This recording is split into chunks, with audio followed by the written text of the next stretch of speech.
cek laporan keuangan secara berkala. Oke. Karena kenapa? Kadang kita nggak sadar ya, kita hanya nyatet tanpa membandingkan pengeluaran sekarang dengan pengeluaran Mari ngevlog di Kebun Desain.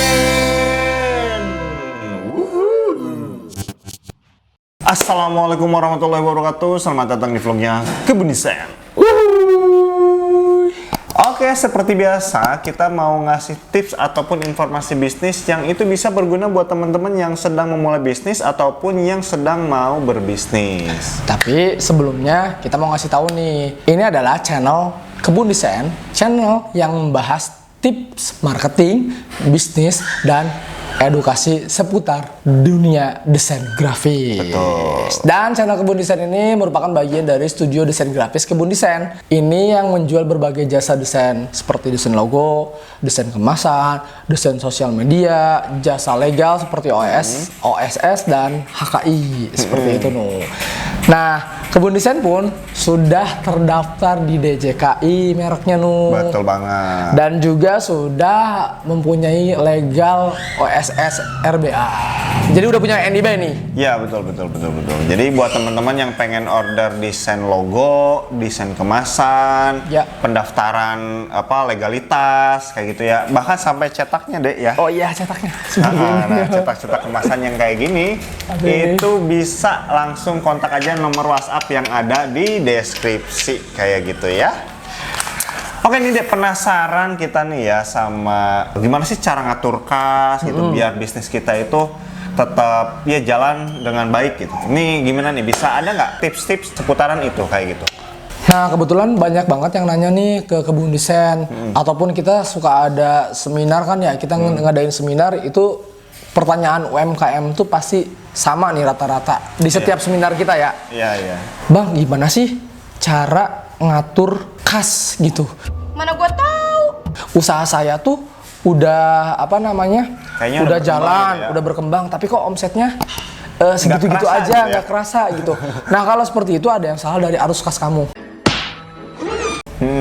Jadi kalau misalnya kita ibaratkan kas itu adalah seperti darah gitu, yang selalu mengaliri seluruh tubuh. Iya. Nah, karena kan di dalam kas itu ada unsur seperti pengeluaran, pemasukan, dan lain-lain. Nah, yang akan kita bahas kali ini terkait dengan kas. Gimana sih cara ngatur kas agar usahamu tetap berjalan? Good job. Oke, baik, yang pertama. Yang pertama itu kita harus catat penghasilan bersih. Oke. Jadi catat penghasilan bersih. Bersih nih ya, bersih. bersih nih ya. Bersih bener, bukan omset. Oke. Beda ya omset ya. Kalau omset itu hanya pemasukan saja, belum dikurangi pengeluaran. Tapi kalau penghasilan bersih itu sudah dikurangi pengeluaran dan segala tetek bengeknya lah seperti itu. Berarti keuntungan kita nih ya. Iya betul, keuntungan kita. Nah, itu yang perlu kalian ketahui. Jadi ketika kita mau membagikan hasil atau misalnya mau membagikan sebuah keuntungan, jangan dari omset langsung, tapi kurangi dulu dari pengeluaran si omset tersebut. Baru kita bagi atau kita catat si penghasilan bersih itu. Baik itu kecil maupun besar. Harus dicatat ya. Harus dicatat gitu. Biasanya orang mungkin karena bulan ini lagi kecil, malas dicatat. Itu jangan kayak gitu ya. Jangan seperti itu. Nah, itu yang nggak kerasa tuh. Mungkin salahnya teman-teman di situ kali ya, ataupun beberapa UMKM yang pernah ikut seminar kita, salahnya di situ sih kebanyakan. Karena dia itu membagikan hasil itu berdasarkan omset. Sebelum dikurangi pengeluaran. Ya, betul. Padahal itu salah. Yang harus kita bagikan itu setelah dikurangi pengeluaran. Gitu loh. Itu yang pertama. Ini yang kedua nih ya. Tadi kan kita bahas penghasilan bersih itu dari pemasukan dikurangi pengeluaran. Ya. Nah, untuk pengeluaran sendiri kita harus kategorikan nuh. Jadi yang kedua ini harus mengkategorikan seluruh pengeluaran. Oke, pengeluaran apapun, beli belanjaan bahan, beli buat marketing, misalkan ya, buat gaji karyawan, itu harus catat semua nih. Betul sekali. Nah, unsur yang pertama dalam pengeluaran itu biasanya yang terkait dengan hubungan bisnis kita.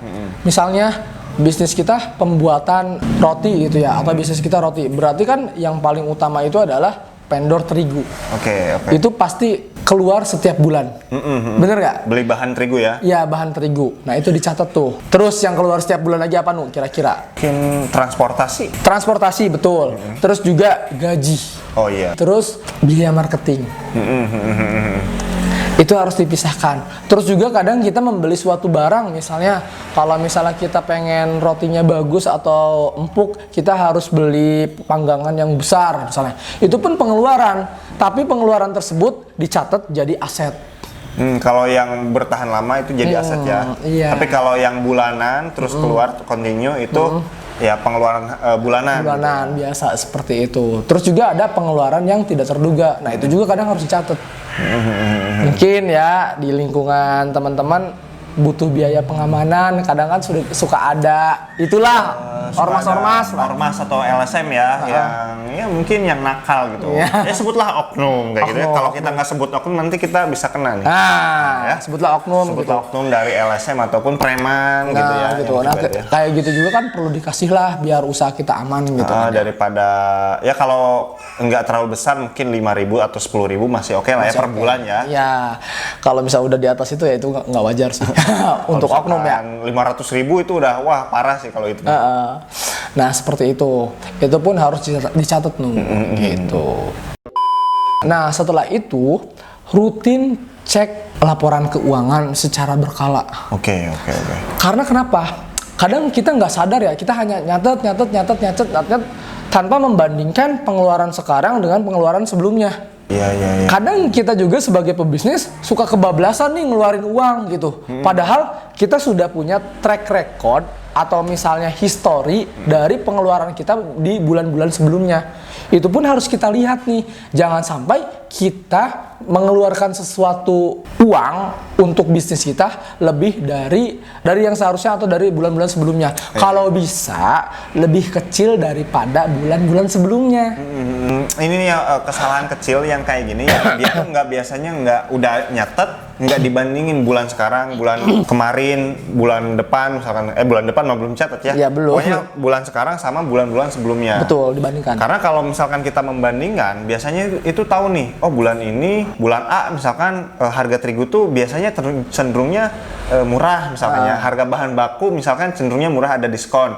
Kalau bulan ini pasokan itu biasanya agak susah nih, harga agak melambung karena mungkin transportasi cuaca buruk gitu ya, sehingga transportasi agak sulit, sehingga barang jadi agak kurang gitu. Betul. Oh ini jadi agak melambung. Jadi kita tahu nih polanya, ya, pengeluaran yang mana nih buat nyuplai dana di bulan-bulan tertentu mungkin harus kita siasatin kayak gitu ya. Betul sekali. Contoh seperti yang tadi Dino bilang kan, misalnya bulan kemarin harga terigu lagi diskon gede-gedean, ya udah kita beli terigu untuk 3 bulan misalnya. Bisa kayak gitu kan jadinya. Iya, jadi kita bisa ngelihatlah situasinya seperti apa. Oke, itu yang ketiga, selalu cek rutinitas laporan keuangan kita. Iya. Nah, yang keempat, ini kaitan dengan nomor 3 sih, biar kita nggak kebablasan dalam pengeluaran. Buat yang namanya petty cash. Apa nih petty cash nih?